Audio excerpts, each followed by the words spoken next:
सांगा काय काय दिसतंय काय बनवू सांगा.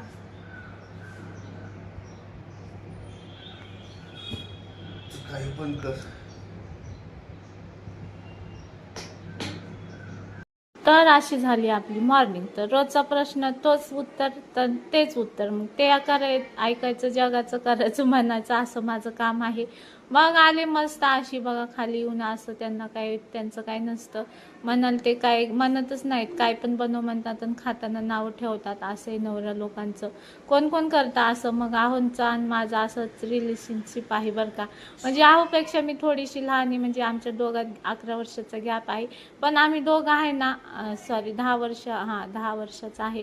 मग आम्ही दोघं नाही का, आम्हाला आहोने एवढं जपलंय ना लहानपणापासून. मी ते आई बापाकडे जेवढी नाही राहिले ना तेवढी त्यांच्याकडे राहिले. त्यांनी मला खूप असं म्हणजे सपोर्ट केलं दर गोष्टीला. मी जेव्हा लग्न झाले ना, खूप छोट्या होते ना तेव्हा, तर आहो मला खूप सांभाळून घ्यायचे नाही का. तर आहो नकोच म्हणले होते, छोटी आहे खूप. तर आमचे सासू सासरे नाही ऐकले आणि माझ्या घरच्यांना पण काय माहिती आहो खूप आवडले. त्याच्यामुळं मग आमचं झालं लग्न. मग असं आमचा संसार झाला, 2 पोरं झाली. आणि मग असं मग रोजचा प्रश्न मग मी करते मनाचं नाव. माझं काय सगळं माझ्या गोष्टी नाही का, मी बालिश बुद्धी पण आहे. तर ते सगळ्या गोष्टी असं आमचं चालत राहतं. तर बघू शकता मग असं मस्त कणिक मळलं आणि मग लगेच इकडे घेतलं भेंडी कापायला. आणि अशी मस्त मस्त भेंडी कापत कापत विचार करत, म्हणजे असंच काय बनवायचं, परत दुपारी काय बनवायचं. बघा भेंडी कशी मस्त कापते मी, आहे की नाही बघा.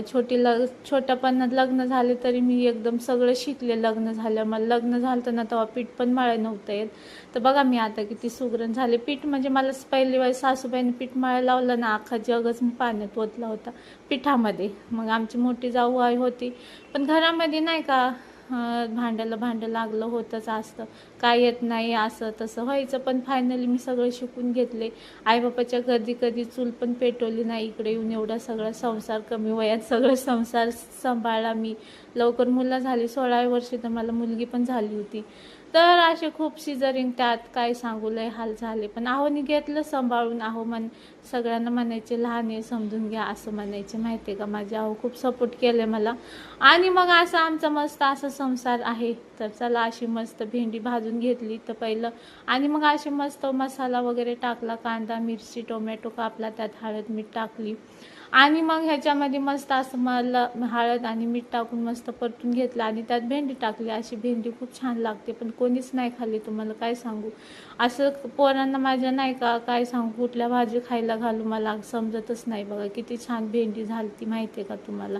अशी मस्त अशी भेंडी फ्राय केली आणि मग परत मसाला बनवून त्यात टाकली. एवढी टेस्टी लागत होती, मी तर खाल्ली बरं का, अशीच खाल्ली.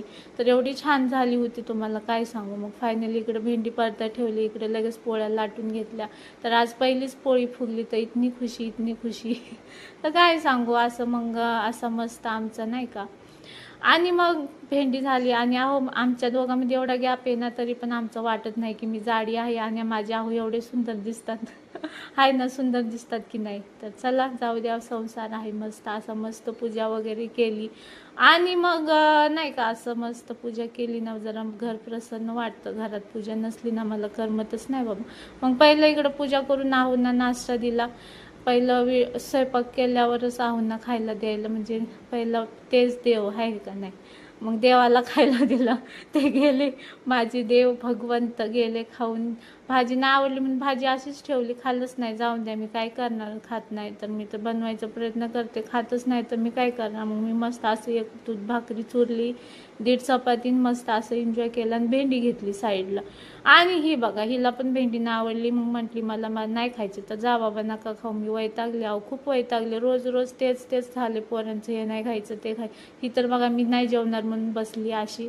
मग तिला इग्नोर, माझं डोकं फिरतं, मग मी चिडचिड करते, असं होतं. मग जाऊ द्या म्हटलं, तिला तीच भेंडी दिली, खाऊ ना या खाऊ. तर चला आजसाठी एवढंच.